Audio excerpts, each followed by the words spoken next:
ഞാൻ വേറെ രീതിയിലാണ് ചോദ്യം ചോദിക്കാൻ പോകുന്നത്. ഒരു ബൗളിൽ നിറച്ച ചോദ്യങ്ങൾ നിങ്ങൾക്കുണ്ടാവും. ഉത്തരം പറയാൻ നിങ്ങൾ എല്ലാവരും റെഡിയാണ്? ഈ ബൗൾ കൊണ്ടുവരട്ടെ. ഹോം ഗ്രീൻ ബൗൾ വരട്ടെ.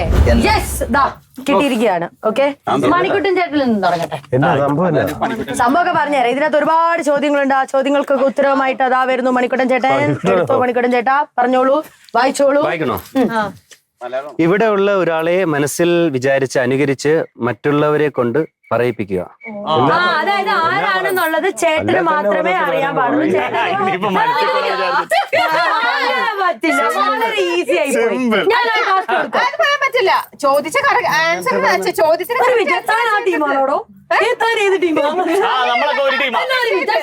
എങ്കിൽ ഈ ഗെയിമിന് ചെറിയൊരു വ്യത്യാസം ഞങ്ങൾ വരുത്തുകയാണ്. ഇവിടുന്ന് അങ്ങോട്ടേക്ക് ഒരു ടീം, ഇവിടുന്ന് അങ്ങോട്ടേക്ക് ഒരു ടീം. നമുക്കിനി ഈ കൂട്ടത്തിൽ ഒരു വൻപൻ തിരിച്ചുവരവ് നടത്തണമെന്ന് നിങ്ങൾ ആഗ്രഹിക്കുന്ന ആങ്കർ കാരണം രഞ്ജിത്തേട്ടൻ. കാരണം കാരണം കേൾക്കാൻ പറഞ്ഞാ. ഞാൻ ഒത്തിരി കോമഡിയും ഹ്യൂമറും ഒക്കെ ഭയങ്കരമായിട്ട് ആസ്വദിക്കുന്ന ഒരു ആളാണ് ഞാൻ. അപ്പം കൊച്ചായത് മുതല് നേരത്തെ സ്കൂളിൽ പോകുന്ന സമയം മുതൽ ഇദ്ദേഹത്തിന്റെ സ്കിറ്റൊക്കെ കണ്ടിട്ടാണ് ഞാൻ കുറച്ച് നേരത്തെ പറഞ്ഞായിരുന്നു. പുള്ളി കരാട്ടക്കാരനായിട്ട് വരുന്ന ഒരു സ്കിറ്റ് ഉണ്ടായിരുന്നു. നിങ്ങൾ സാബുചേട്ടൻ കണ്ടിട്ടുണ്ടാവും. ചേട്ടാ ഒരു ദിവസം ഞാൻ ചിരിച്ചു ചേട്ടാ, ഒരു ദിവസം കംപ്ലീറ്റ് ചിരിച്ചു. പുള്ളിയുടെ ആ ഒരു പെർഫോമൻസ്, അപ്പൊ തന്നെ ആവശ്യമില്ലാത്ത ഒരു സാധനങ്ങളിൽ ഒരു കാര്യമില്ലാത്ത ഇൻട്രൊഡക്ഷൻ, നെഞ്ചക്കനൊക്കെ ഇൻട്രൊഡക്ഷൻ, നെഞ്ചിനകത്ത് വരാതിരുന്ന അത് നെഞ്ചക്കൻ അങ്ങനെ പറഞ്ഞാണ്. ഇതർ ദേഖോ ഉദർ ദേഖോ ലതർ ദേഖോ. ഈ സാധനം ചേട്ടാ ഒരു 15-16 ഇയേഴ്സിന്റെ മുമ്പ് കണ്ട കാര്യമാണ് ഞാൻ ഈ പറയുന്നത്.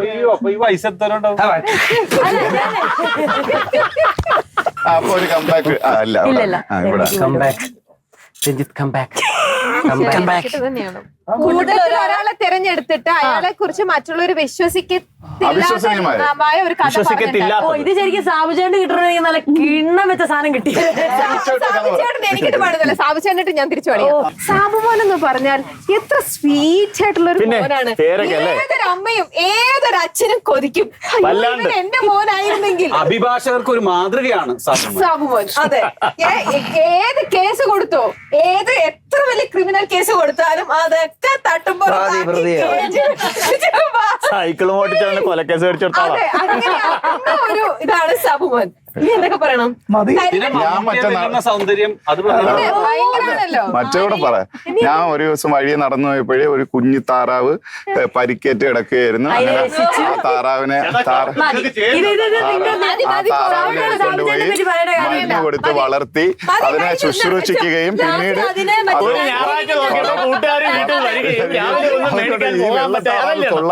കൊള്ളാമല്ലോ എന്ന് പറയുമ്പോ അത്ര സ്നേഹത്തോടെ വളർത്തുന്നതിനെ അറുത്ത് റോസ്റ്റ് ഉണ്ടാക്കിയിട്ട് അതും കൂടെ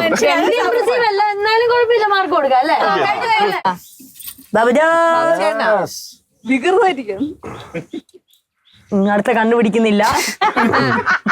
ഈ കൂട്ടത്തിൽ മഹാബലിക്ക് കൂട്ടായി പാതാളത്തിൽ അയക്കാൻ പറ്റിയത് ആരെയാണ്? എന്തുകൊണ്ട്? ഒന്നുമില്ല, ആ നോട്ടത്തിലെല്ലാം ഉണ്ട്. ആ നോട്ടത്തിലെല്ലാം ഉണ്ട്. ഞാൻ കാലിനെ കിട്ടി. എന്നെ തന്നെ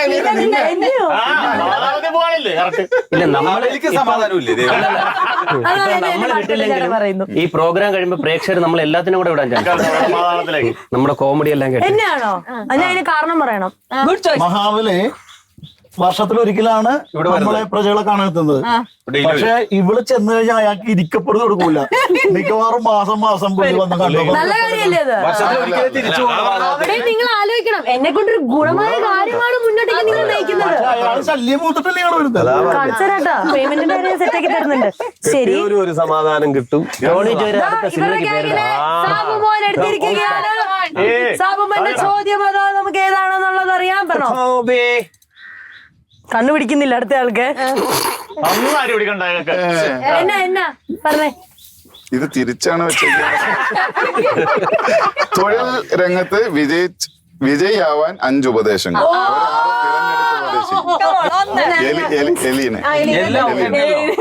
ഇപ്പൊ തൊഴിലിടം എന്ന് പറയുമ്പോഴത്തേക്ക് എലീനയുടേത് അവതാരണ പരിപാടിയില്ല. അവതാരക ലൊക്കേഷനിൽ പാവാടയും പൊക്കി പിടിച്ച് നടക്കുക. ചൂട് 2 ഈ മരപ്പെട്ടി വളർത്തുന്ന കഥ ടി വി കൂടെ വെളിയിൽ പറയുന്നത് പോലീസ് ഫോറസ്റ്റുകാർ പിടിച്ചോണ്ട് പോകും. 3, ബാക്കി മനുഷ്യരെ കൊണ്ട് എന്തെങ്കിലും പറയാൻ സമ്മതിക്കണം. മനസ്സിലായോ? ഇനി പ്രേക്ഷകർക്ക് കേൾക്കാൻ പറ്റിയ 3 കാര്യങ്ങൾ പറ. അതായത് നമ്മൾ എന്ത് ചെയ്യുന്നു അത് പരിപൂർണ വിശ്വാസത്തോടെ ചെയ്യണം. മനസ്സിലായോ? അത് ചെയ്യാൻ നേരം മനസ്സിനകത്ത് ഞാനാണ് ഇതിലെ രാജാവ് എന്നുള്ള തോട്ട് പ്രോസസ് എടുത്ത് വയ്ക്കുക. മനസ്സിലായോ? പിന്നെ നമ്മൾ വർക്ക് ചെയ്യുന്ന സമയത്ത് ബാഡ് ആയിട്ടുള്ള ചിലപ്പം ചില റെസ്പോൺസസ് കിട്ടും. അപ്പൊ അതിനെ ആ പഞ്ചായത്തിനകത്ത് തിരിഞ്ഞു നോക്കാൻ പാടില്ല. പിന്നൊന്ന് ഈ ഫേസ്ബുക്ക് മാമന്മാരുണ്ട്, ചെറിയും വെറുപ്പും വിദ്വേഷവും ഇങ്ങനെ പറഞ്ഞുകൊണ്ടേയിരിക്കും. അങ്ങനെയുള്ള ആ മേഖല വായിക്കാനേ പോകരുത്. അവനുള്ള മറുപടി മനസ്സിൽ കരുതിയേക്ക്. അവന് കടയാണെങ്കിൽ എനിക്ക് ഷോപ്പിംഗ് മാൾ ഉണ്ടെന്ന്. ഓ ആ ലാസ്റ്റ് ഡയലോഗ്